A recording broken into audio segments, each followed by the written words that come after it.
Why would Cain need a mark? His mark would distinguish his descendants from that of Satan's descendants, the Nephilims. Cain's mark was most likely the scars on the forehead of his penis left by circumcision. Circumcision was a sign of God's promise that Canaan belongs to his people. In Revelation 13, followers of the beast would also have the mark 666 on their forehead or right hand. God had enough with these immoral Nephilims and Satan's descendants and commanded a flood.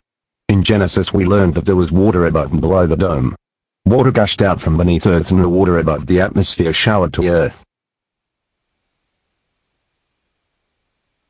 In Genesis 1, God commanded this dome to separate the water above and below it. There was an outer canopy that consisted of water.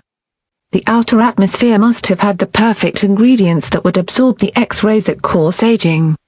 People before the flood lived longer. Adam died at age 930 and Noah died at age 950. It was only after the flood that the living age of people decreased, like in the case of Abraham, who died at a ripe age of 175.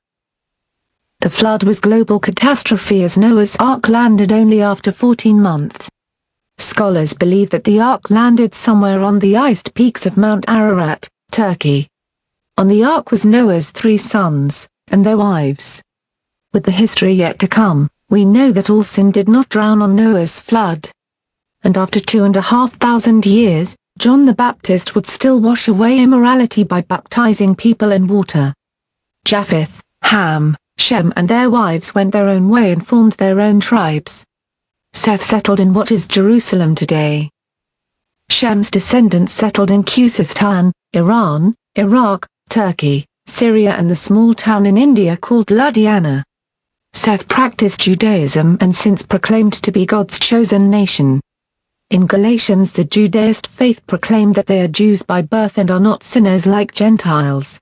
Some of Japheth's descendants settled in what is the modern-day Germany, the Black Sea, Iran, Spain and Portugal, Moscow and Iran or Persia. These northern peoples are portrayed by the prophet Ezekiel as Gog and Magog as the modern Turkey. They are portrayed as Gog and Magog in the Battle of Armageddon as mentioned in Ezekiel 38 and 39.